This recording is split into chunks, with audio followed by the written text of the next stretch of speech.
Hello students, आज हम लोग पढ़ेंगे Gauss theorem which is a very important topic और इसका बहुत इम्पोर्टेंस है। तो धीरे धीरे हम लोग आगे बढ़ते रहेंगे और जानते रहेंगे कि गॉस थ्योरम क्यों इतना इम्पोर्टेंट है, लेकिन है बहुत ही ईजी, इट्स वेरी ईजी। तो देखते हैं, आप लोगों ने अगर मेरा लास्ट लेक्चर देखा इलेक्ट्रिक फ्लक्स का तो ये बहुत ईजी लगने वाला है, बहुत ईजी। सो गॉस थ्योरम क्या कहता है? इसको गॉस लॉ भी कहते हैं।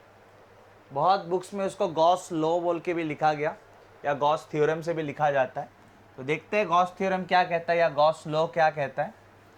सो गॉस थ्योरम स्टेट्स दैट, थोड़ा ध्यान देना है, the total flux, I mean electric flux, the total flux through A closed surface, closed surface, closed surface, the total flux through A closed surface. इसका मतलब कहीं पे भी अगर गॉस थ्योरम को अप्लाई करने के बारे में सोचना है तो आपको एक क्लोज्ड सरफेस चाहिए होगा।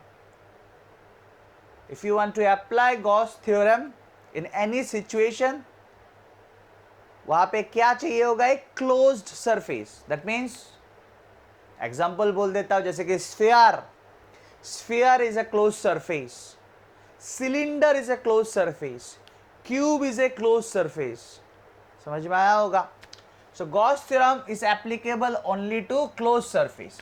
So Gauss theorem states that the total flux through a close surface. अच्छा ठीक है, यहां तक पढ़ा ना, तो यहां तक क्या बोला लिख लेता हूं, the total flux through a close surface. Students, close surface के लिए मैंने ऐसे पढ़ाया था ना, electric flux.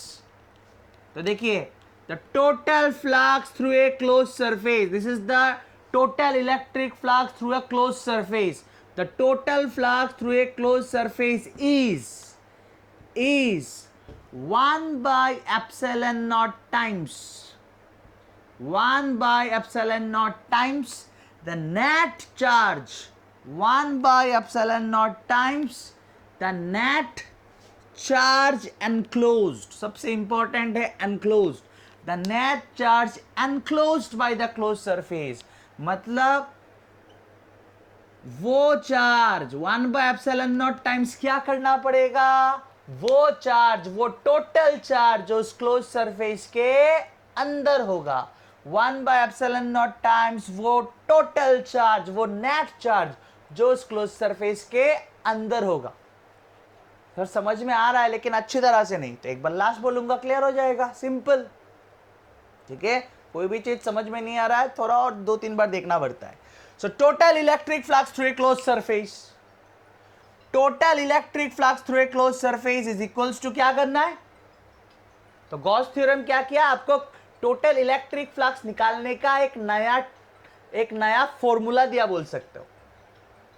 So total electric flux through a close surface is equals to क्या करना है, कैसे निकालना है? दिस इज, यहां तक गॉस थ्योरम है क्या? नहीं, ये तो पहले से पता है सर कि total electric flux through a close surface. लेकिन गॉस थ्योरम ने क्या बोला? बोला आप एक दूसरे तरीका से भी total electric flux through a close surface निकाल सकते हो। कैसे? बोला जस्ट 1 बाय एप्सिलॉन नॉट के साथ, 1 बाय एप्सिलॉन नॉट के साथ किसका मल्टीप्लाई कर दो? उस क्लोज सरफेस के अंदर टोटल कितना चार्ज है या नेट कितना चार्ज है, निकल के आ जाएगा total electric flux through the close surface. It's very easy. Total electric flux equals to, कैसे निकालना है?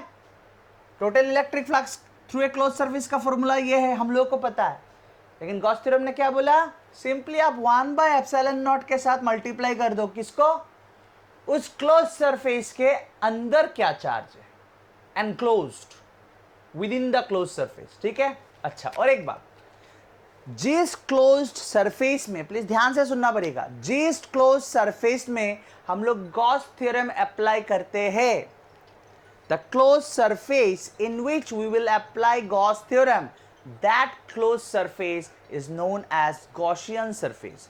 जिस क्लोज सरफेस में हम लोग गॉस थ्योरम अप्लाई करेंगे, that can be cylinder, that can be कोई भी क्लोज सरफेस, स्फीयर या क्यूब, कुछ भी, उस क्लोज सरफेस को हम लोग क्या बोलेंगे? Gaussian surface, Gaussian surface. Clear students? और क्लियर होगा जैसे जैसे हम लोग उसका एप्लीकेशंस देखेंगे, उसका प्रूफ देखेंगे और क्लियर होता रहेगा। स्टूडेंट्स, अभी हम लोग देखेंगे गॉस थ्योरम का प्रूफ। ठीक है, सो बहुत ही इजी है, धीरे धीरे देखेंगे। थोड़ा पुराना नॉलेज जो हम लोगों ने बाकी लेक्चर्स में देखा वो सब यूज़ करेंगे, आराम से हो जाएगा। तो आप देख सकते हो स्टूडेंट्स कि this is a close surface. Basically it is a sphere. कैसा close surface? It is a sphere of radius r and center O, and at the center there is a charge Q। आप बोल सकते हो positive charge Q। ठीक है, तो अगर मैं आपको सिंपल चीज पूछूं, इस स्फीयर के अंदर क्या चार्ज है, या इस स्फीयर ने कितना चार्ज को एनक्लोज्ड किया, आंसर इज Q। कितना चार्ज है अंदर स्टूडेंट्स? इट्स क्लियरली दिख रहा है कि इट्स Q है। इस स्फीयर के अंदर टोटल चार्ज क्या है? Q। इट्स वेरी इजी, कोई प्रॉब्लम? नो। तो हम लोग को प्रूफ करना है, तो हम लोग क्या करेंगे,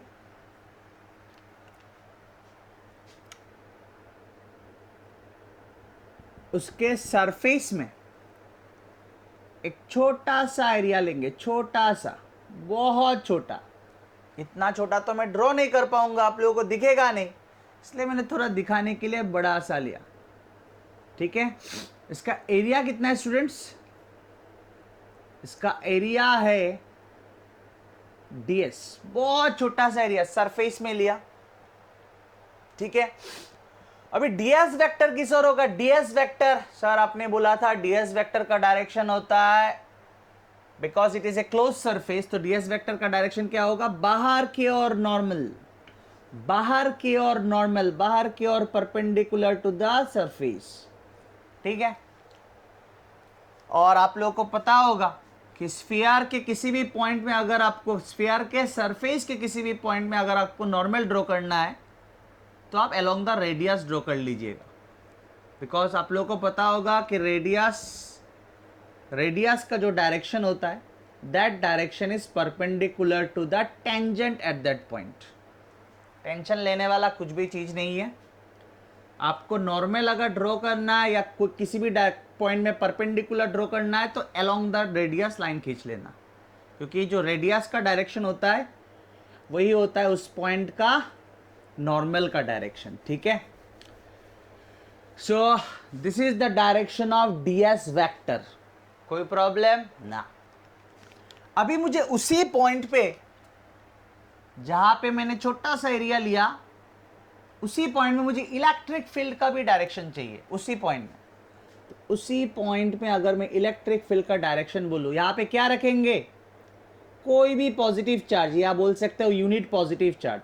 तो यहां पे अगर पॉजिटिव चार्ज रखेंगे, to find the direction of electric field at this point, positive repulsion, positive repulsion. So this is the direction of electric field, या आप बोल सकते हो electric field and area vector both are along the same direction. Yes, क्या सिर्फ इसी point में ऐसा है या सरफेस के हर एक पॉइंट में ऐसा है? चलिए और एक बार कोई भी एक पॉइंट ले लेते हैं। मैंने ऐसे एक सरफेस का दूसरा एक पॉइंट लिया। दिस इज माय ds, एक छोटा सा एरिया ds। डायरेक्शन क्या होगा ds वेक्टर का? Sir perpendicular to the surface, बाहर की ओर, यानी कि अलोंग द रेडियस ही होगा। रेडियस परपेंडिकुलर होता है, रेडियस का डायरेक्शन परपेंडिकुलर होता है। सो this is the direction of ds vector. उसी पॉइंट में इलेक्ट्रिक फील्ड चाहिए आपको, तो उसी पॉइंट में मन ही मन क्या रखेंगे? Positive charge. तो यहां पे पॉजिटिव चार्ज रखेंगे, पॉजिटिव रिपल्शन, पॉजिटिव रिपल्शन। तो आपको अभी तक यह समझ में आया होगा कि सरफेस के हर एक पॉइंट में electric field and area vector both are along the same direction. Electric field and area vector मतलब छोटा सा एरिया का area vector both are along the same direction. कोई प्रॉब्लम नहीं? चलिए आगे बढ़ते हैं, प्रूफ करते हैं। तो क्या बोला था हम लोग को गॉस थ्योरम ने कि टोटल इलेक्ट्रिक फ्लक्स, तो पहले total electric flux through the close surface निकाल लेते हैं। मैंने जो करवाया था last class, this was the formula to find the total electric flux through the close surface, yes और नो? अच्छा, implies किसी भी पॉइंट में, क्या बोला मैंने students, E vector and ds vector both are along the same direction. If both are along the same direction तो क्या हो जाएगा, ई DS cos of 0 degree, dot product ना, तो cos of angle between this and this होता है, cos of angle this and this, at every point on the surface electric field and area vector are along the same direction, so angle कितना हुआ, it's 0 degree. चलिए ठीक है, then cos 0 is 1, ई को मैं निकाल लूंगा बाहर। आप बोलेंगे सर इंटीग्रेशन के बाहर तो सिर्फ कांस्टेंट निकलता है, तो obviously is a constant. What is he, what is he sir? It is electric field due to the charge, electric field due to the charge at the surface. तो वो तो यहां पे जितना होगा यहां पे भी उतना होगा, यहां पे भी, क्योंकि चार्ज तो बार बार सेम है ऑब्वियसली, और डिस्टेंस भी तो सेम है। यहां पे जो इलेक्ट्रिक फील्ड का वैल्यू होगा यहां पे भी वही होगा, यहां पे भी वही होगा, यहां पे भी वही होगा। सरफेस के हर एक पॉइंट में इलेक्ट्रिक फील्ड का वैल्यू, इलेक्ट्रिक फील्ड का मैग्नीट्यूड सेम होगा, because charge same, distance same. Surface का हर एक पॉइंट का डिस्टेंस कितना है, सरफेस के हर एक पॉइंट का डिस्टेंस चार्ज से कितना, it's radius. So at every point on the surface the magnitude of the electric field is equal, so it is a constant, इसलिए बाहर कर दिया मैंने, very easy. So implies total electric flux is equals to, अभी Q charge के लिए R distance में electric field क्या होता है, what is this, it is electric field due to this charge on the surface. तो Q चार्ज के लिए डिस्टेंस तो R है, तो Q चार्ज के लिए या पॉइंट चार्ज Q के लिए R डिस्टेंस में इलेक्ट्रिक फील्ड क्या होगा, अगर मीडियम वैक्यूम है तो it's 1/4 pi epsilon naught charge by distance square.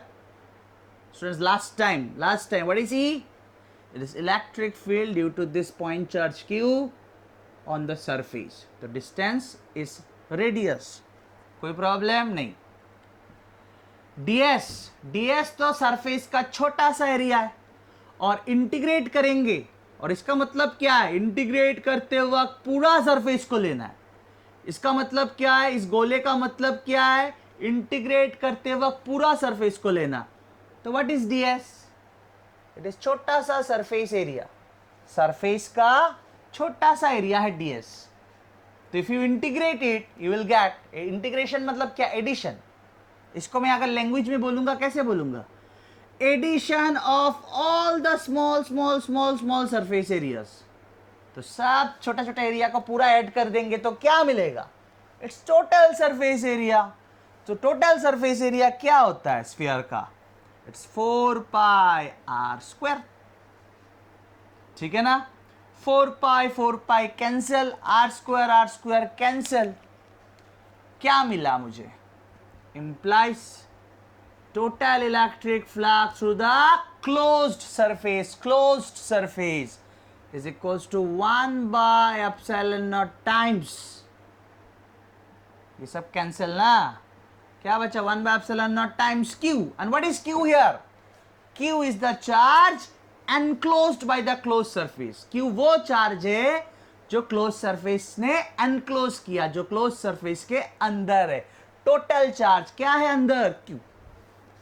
तो हम लोगों ने टोटल इलेक्ट्रिक फ्लक्स निकालने का कोशिश किया, और आया क्या, 1/epsilon naught times the total charge enclosed by the close surface. Total charge enclosed क्या है, Q। So Gauss theorem is proved, it's very easy, ठीक है ना। बोर्ड एग्जाम्स में ये क्वेश्चन बहुत आता है, state and prove Gauss theorem. तो इंपॉर्टेंट का मतलब ये नहीं होता स्टूडेंट्स की सिर्फ यही पढ़ के जाए, इंपॉर्टेंट का मतलब होता है सब पढ़ के जाए और इसको थोड़ा ज़्यादा अच्छी तरह से पढ़ के जाए, ठीक है स्टूडेंट्स। चलिए कुछ सिंपल सा एग्जाम्पल्स लेते हैं। और उससे गॉस थ्योरम और क्लियर होगा। सो एक हेमिस्फेरिकल सरफेस है लेकिन क्लोज्ड है, बंद है, ठीक है, और उसके ठीक अंदर एक चार्ज है Q। This is a hemispherical surface and it is closed, यहाँ से बंद है, ठीक है, और उसके ठीक अंदर चार्ज है Q, यहाँ से जस्ट अंदर चार्ज है Q। क्वेश्चन में लिख नहीं रहा हूँ, आप लोग लिख लीजिए कॉपी में। To find the total electric flux through this surface, to find the total electric flux through this surface, ठीक है। तो आप लोग के दिमाग में आ जाएगा, because it is a close surface, because it is a close surface, we can go for Gauss theorem. Gauss theorem कहता है टोटल इलेक्ट्रिक फ्लक्स अगर निकालना है through a close surface, then it's very simple, it's 1/ε0 times वो charge कर दीजिए जो उस क्लोज सरफेस के अंदर है। सो इस क्लोज सरफेस के अंदर क्या है स्टूडेंट्स, इट्स Q। खत्म हो गया आंसर, ठीक है। नेक्स्ट, वही spherical surface and it is closed, ठीक है, और एक पॉइंट चार्ज है Q जो बाहर है, क्लोज सरफेस के बाहर है। क्वेश्चन क्या है, to find the total flux, to find the total electric flux through the close surface. Clear students? So total electric flux is equals to 1/ε0 times the charge enclosed. इसके अंदर क्या charge है students, इस hemispherical closed surface के अंदर क्या charge है? आप बोलेंगे कुछ नहीं है सर, अंदर जीरो है, तो zero, it is equals to zero. So total electric flux through this close surface is zero. मैं क्या अप्लाई कर रहा हूं, गॉस थ्योरम, ठीक है। Next, so these are closed, ठीक है, क्लोज सरफेस है तो गॉस थ्योरम अप्लाई कर दिया। Now this is again a hemispherical surface, ये भी हेमिस्फीयर है, but it is open, it is not closed, और यहां पे एक चार्ज है Q, यहां पे एक चार्ज है Q जो इस हेमिस्फीयर के सेंटर में, ठीक है। क्वेश्चन क्या है, to find the total electric flux through this surface, but it is open. ये और ये सेम नहीं है, ये वाला ये साइड क्लोज था, ये वाला यहाँ पे कोई क्लोज नहीं है, ये ओपन है। और क्वेश्चन क्या है, to find the total electric flux through this surface, through this hemispherical surface. Clear students? अभी आप बोलेंगे ओपन है तो सर गॉस थ्योरम अप्लाई नहीं कर पाएंगे। ओपन है तब भी गॉस थ्योरम अप्लाई किया जा सकता है, लेकिन उसको क्लोज बनाना पड़ेगा। चलिए देखते हैं, इजी है। तो मान लेते हैं कि मैंने स्फीयर बना दिया, रेड पोर्शन जो है ये सॉल्यूशन का पार्ट है, ठीक है। तो मैंने एक स्फीयर बना लिया। फर्स्ट ऑफ ऑल आपको फ्लक्स आना चाहिए, फ्लक्स, ठीक है ना। फ्लक्स याद आने से, मतलब फ्लक्स दिमाग में आने से ही फ्लो आ जाना चाहिए, फ्लक्स बोलने से ही दिमाग में क्या आ जाना चाहिए, फ्लो, उससे फील ज़्यादा आएगा। सो यहाँ से सेंटर में है ना चार्ज, तो यहाँ से ऐसे फिल लाइंस निकलेगा चारों ओर, सेंटर से ऐसे फिल लाइंस चारों ओर निकलेगा। अच्छा, पूरा सरफेस में मतलब अगर इसको पूरा मानेंगे तो टोटल इलेक्ट्रिक फ्लक्स क्या होगा? आप बोलेंगे it's 1/ε0 times charge enclosed Q। मतलब पूरा तो क्लोज्ड ही है ना, तो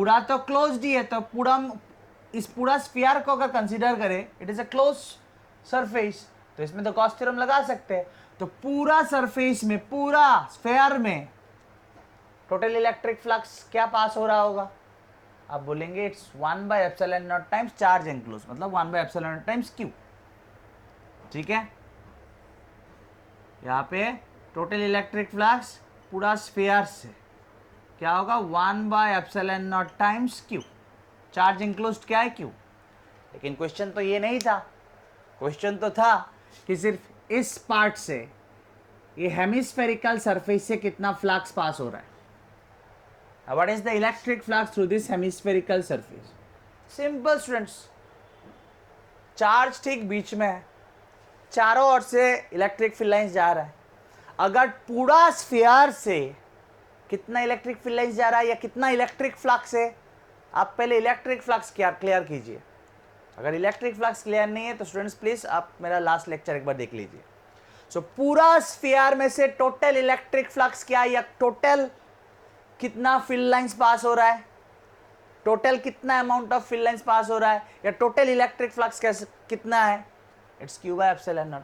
तो अगर पूरा में पास हो रहा है Q/ε0, पूरा स्फीयर में अगर पास हो रहा है Q/ε0, तो आधा में कितना पास होगा?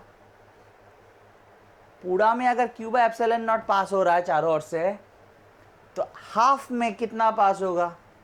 It's divided by 2। It's divided by 2। तो इसको डिवाइडेड बाय 2 करूंगा तो क्या होगा? Q/2ε0। समझ में आया होगा स्टूडेंट्स? मतलब ऐसे यहां से ऐसे निकल रहा है ना फील्ड लाइंस, ऐसे चारों ओर निकल रहा है। तो पूरा में से, पूरा तो स्फेरिकल सरफेस है, तो हम लोगों ने गॉस थ्योरम लगा दिया। Sphere is a close surface, तो गॉस थ्योरम लगा के निकाल लिया कि पूरा स्फीयर में से कितना पास हो रहा है? Q/ε0 या 1/ε0 टाइम्स क्यू, क्योंकि अंदर कितना चार्ज है? क्यू। तो पूरा में से अगर 1/ε0 times Q amount of electric flux pass हो रहा है, तो हेमिस्फीयर से मतलब आधा से कितना पास होगा? यही तो था क्वेश्चन मेरा। रेड वाला तो हम लोगों ने सोल्यूशन में डाला। आधा में कितना पास हो रहा है? तो आंसर इज डिवाइडेड बाय 2 कर दीजिए। It's Q/2ε0। ठीक है ना? Clear students? स्टूडेंट्स और एक प्रॉब्लम देखते हैं।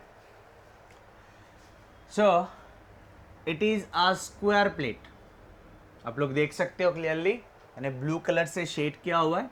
सो this is a square plate, और उसके ठीक बीच में से a/2 डिस्टेंस में एक चार्ज है Q, and this is a square plate of side A। ठीक है, क्वेश्चन क्या है? To find the total electric flux, to find the total electric flux through the plate या थ्रू द स्क्वायर प्लेट। ठीक है, this is a square plate. मुझे obviously इस charge से तो चारों ओर इलेक्ट्रिक फील्ड लाइंस निकल रहा है, इस चार्ज से चारों ओर इलेक्ट्रिक फील्ड लाइंस निकल रहा है, तो मुझे इस स्क्वायर प्लेट से क्या अमाउंट ऑफ इलेक्ट्रिक फ्लक्स जा रहा है, what is the electric flux through this square plate, ये मुझे निकालना है। ठीक है, या इलेक्ट्रिक फ्लक्स का मतलब क्या है? It's the amount of electric field lines passing. ठीक है, ये मुझे निकालना है। बट ये तो ओपन सरफेस है, तो गॉस थ्योरम तो डायरेक्ट अप्लाई नहीं कर सकते। Gauss theorem is applicable only for closed surface, कोई प्रॉब्लम नहीं। लेकिन गॉस थ्योरम अप्लाई करके electric flux through a surface निकालना इजी होता है। तो क्या करेंगे हम लोगों ने, इसके चारों ओर एक क्यूब बना दिया, cube. This is part of solution. ठीक है, आप लोग देख सकते हो वही ब्लू कलर का सरफेस, लेकिन उसके चारों ओर हम लोगों ने क्या बना दिया? एक क्यूब ऑफ साइड ए। ठीक है, of side A, this is a, ये सब साइड ए है। नाउ चार्ज कहां पे? ठीक बीच में, क्यूब के ठीक बीच में, कोई प्रॉब्लम नहीं। क्यूब के ठीक बीच में, मतलब सर आप ये बात क्यों बोल रहे हो चार्ज बीच में है? मतलब इससे क्या फायदा है बीच में होने से? अगर चार्ज बीच में है, ठीक बीच में है, तो उसके लिए सब साइड सेम है।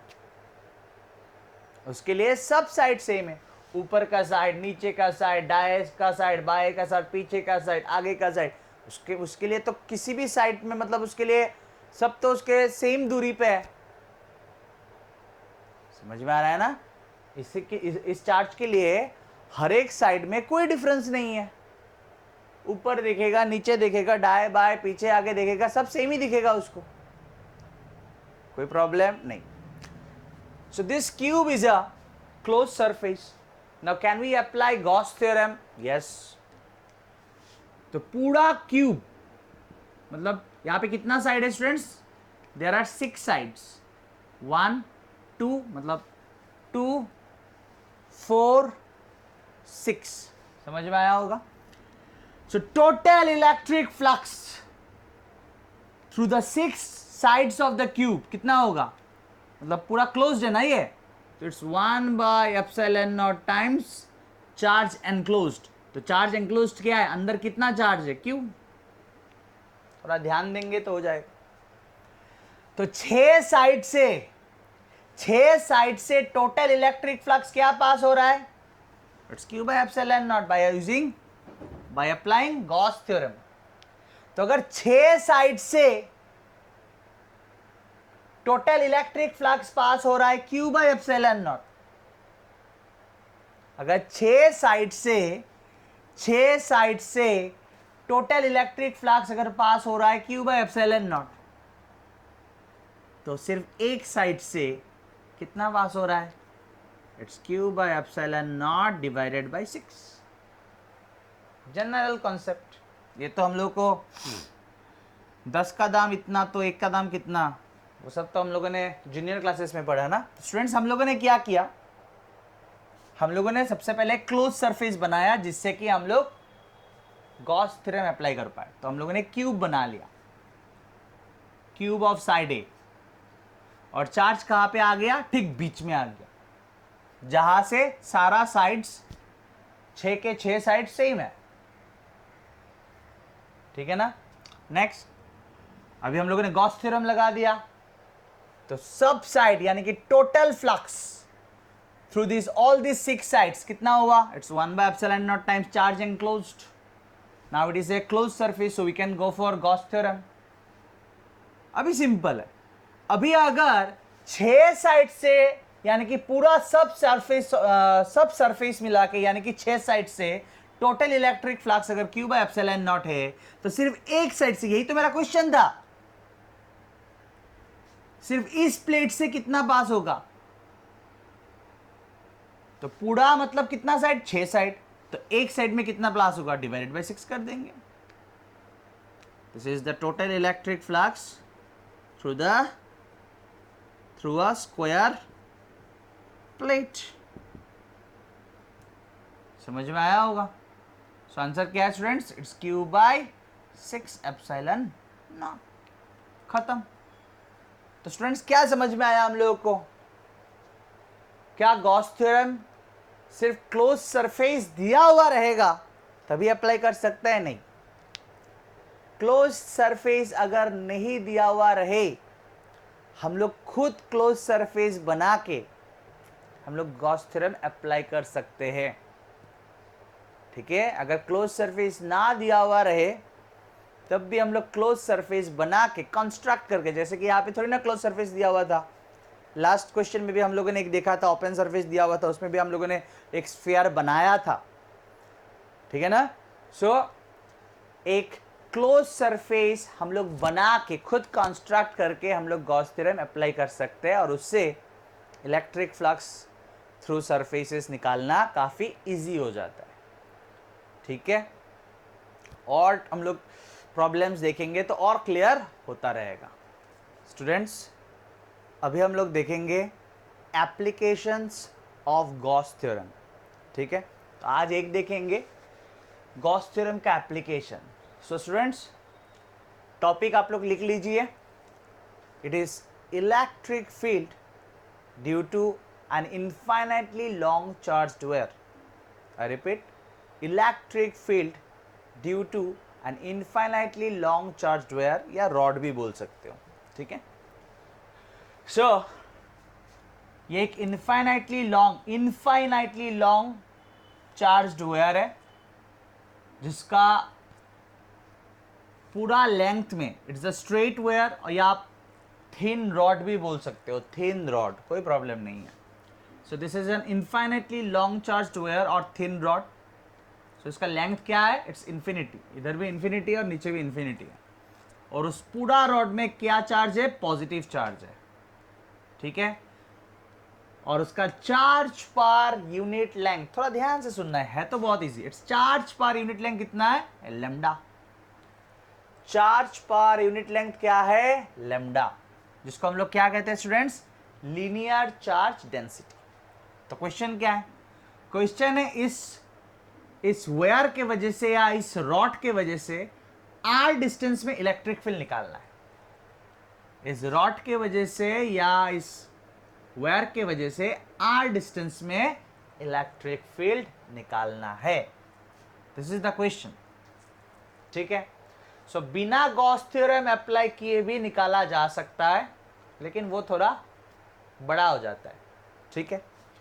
तो गॉस थ्योरम अगर अप्लाई करेंगे तो काफी इजी हो जाता है। तो अगर आप गॉस थ्योरम अप्लाई करेंगे तो आपको क्या चाहिए होगा? Close surface. तो यहां पे हम लोगों ने एक क्लोज सरफेस लिया विच इज अ सिलेंडर। थोड़ा ध्यान देना पड़ेगा अभी से, हाँ। क्वेश्चन मैंने बोल दिया, यहां पे मैं सोल्यूशन कर रहा हूं। तो मैंने जो सिलेंडर लिया which is a close surface, जिसमें मैं अप्लाई करूंगा गॉस थ्योरम। सो इस क्लोज सरफेस को मैं क्या बोलूंगा? Gaussian surface. Gaussian surface. इस सिलेंडर का, इस गॉसियन सरफेस का, इस सिलेंडर का लेंथ कितना है? एल, और वायर का लेंथ क्या है? इन्फिनिटी, ठीक है।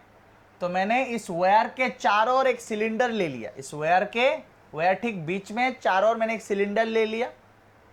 सिलेंडर का लेंथ क्या है? एल। सिलेंडर को रखा कैसे गया? जिससे कि सिलेंडर का एक्सिस एंड वायर दोनों एक ही लाइन में है, दे आर कोएक्सियल। सिलेंडर का axis, how we have placed the cylinder is placed such that the axis of the cylinder and the wire they are coaxial, मतलब एक ही line में। और cylinder का रेडियस क्या लिया? आर रेडियस का cylinder लिया, ठीक है ना। वायर ठीक बीच में, चारों ओर से सिलेंडर, कोई प्रॉब्लम नहीं। चलिए स्टूडेंट्स, अभी से बहुत ध्यान, total electric flux through the cylinder निकालते हैं। सो आप बोलेंगे sir cylinder is a close surface, और आपने हम लोगों को क्लोज सरफेस के लिए इलेक्ट्रिक फ्लक्स कैसे निकालना सिखाया? ठीक ऐसे। कोई प्रॉब्लम नहीं होना चाहिए अगर आप लोगों ने लास्ट लेक्चर ध्यान से देखा, ठीक है। कहाँ पे लिखूं? यहाँ पे लिख लेता हूं, यहाँ पे जगह नहीं होगा शायद। So total electric flux through the cylinder, यहाँ पे लिखूंगा, हाँ। So total electric flux through the closed surface or through the cylinder. Total electric flux through the cylinder. ये था formula for close surface. Yes और नो? Yes sir. अभी हम लोग क्या करेंगे? इस पूरा सिलेंडर को 3 पार्ट में डिवाइड कर देंगे। Upper flattened, lower flattened and the curved surface. हो गया 3 पार्ट मिला के सिलेंडर, फ्लैट एंड कार्व्ड, ठीक है। इसने एक छोटा सा एरिया ले लेता हूं, ds1 फ्लैट। तो एरिया वेक्टर का डायरेक्शन क्या होगा? इस और ds1 वेक्टर, कोई प्रॉब्लम? ऊपर का फ्लैट, तो एरिया वेक्टर तो नॉर्मल होता है ऊपर, और यहां पे इलेक्ट्रिक फील्ड का डायरेक्शन, जहां पे इलेक्ट्रिक फील्ड का डायरेक्शन चाहिए वहां पे क्या रखा? पॉजिटिव। तो positive repulsion, this is the direction of electric field, ठीक है स्टूडेंट्स। कार्व्ड पार्ट से एक छोटा सा एरिया ले लेता हूं, नाम क्या देंगे? ds2। एकदम कार्व्ड पार्ट, थोड़ा ध्यान देना पड़ेगा ना, थोड़ा समझने का मन भी होना पड़ेगा, हाँ। सो this is the carved part. तो यहां पे अगर छोटा सा एरिया लेंगे तो नॉर्मल किसे होगा, इधर होगा. सो this is the direction of ds2 vector. यहां पे इलेक्ट्रिक फील्ड भी चाहिए, तो यहां पे क्या रखेंगे, positive positive positive, repulsion. This is the direction of electric field. Next, lower flat and में एक छोटा सा एरिया ले लेते हैं, क्या, ds3. इसका एरिया वेक्टर किस ओर होगा, बाहर के और नॉर्मल ना, सो बाहर के और नॉर्मल, इट्स ds3 वेक्टर. यहां पे इलेक्ट्रिक फील्ड का डायरेक्शन क्या रखेंगे मनीमन, पॉजिटिव पॉजिटिव पॉजिटिव, रिपल्शन. ठीक है स्टूडेंट्स, ठीक है. अभी यहां पे ध्यान दीजिए, इसका मतलब है पूरा सरफेस को लेना इंटीग्रेट करते वक्त. तो ठीक है, मैं पूरा सरफेस को ही ले रहा हूं. ई वेक्टर डॉट ds1 वेक्टर ले लिया मैंने, upper flat surface. E vector dot ds2 vector मैंने ले लिया curved surface, plus E vector dot ds3 vector मैंने ले लिया नीचे का फ्लैट सरफेस. तो हो गया पूरा सरफेस. इसका मतलब क्या है, इंटीग्रेट करते वक्त या एडिशन करते वक्त पूरा सरफेस को लेना, पूरा सरफेस को लेना. तो लिया मैंने, ds1 लिखा तो अपर फ्लैट वाला आ गया, ds2 लिखा तो बीच का कार्व्ड सरफेस आ गया, ds3 लिखा तो नीचे का फ्लैट सरफेस आ गया. कोई प्रॉब्लम स्टूडेंट्स, नहीं. इंप्लाइज, थोड़ा ध्यान चाहिए, बहुत easy. E and ds1 clearly दिख रहा है, they are perpendicular to each other. E vector and ds1 vector they are perpendicular to each other. तो क्या होगा, it's E ds1 cos of 90. Dot product है ना, तो cos थीटा आएगा. Then E ds2, E vector and ds2 both are along the same direction. तो क्या होगा, it's E ds2 cos of 0 degree. Same direction ना, E vector and ds2 vector. Plus E vector and ds3 vector they are again perpendicular to each other. तो क्या होगा students, it's E ds3 cos of 90 degree. ठीक है ना. Implies cos 90 is 0, so this term will become 0. Cos 90 is 0, so this term will become 0. E को बाहर करते हैं, बिकॉज मुझे इस वायर के लिए r डिस्टेंस में निकालना इलेक्ट्रिक फील्ड, जिसको मैंने नाम दिया E. इस वायर के लिए r डिस्टेंस में इलेक्ट्रिक फील्ड निकालना है, जिसको मैंने नाम दिया E. तो r डिस्टेंस में तो अलग अलग इलेक्ट्रिक फील्ड नहीं हो सकता, so E is constant. What is E? It is electric field due to this infinite charge wire at a distance r from it. So E को मैंने बाहर रखा, integration of ds2 and cos 0 is क्या है, 1. तो 1 तो लिखना नहीं पड़ेगा. Implies total electric flux is equals to E multiplied by ds2. अरे ds2 है क्या, E multiplied by integration of ds2. What is ds2? Sir, it's carved surface area का छोटा सा पार्ट. Carved surface area का छोटा सा पार्ट is ds2. तो इंटीग्रेशन ऑफ ds2 क्या होगा, तो पूरा carved surface area. ds2 क्या है, carved surface area का छोटा सा पार्ट. तो इंटीग्रेशन ऑफ ds2 क्या होगा, पूरा carved surface area. तो what is the carved surface area of a cylinder?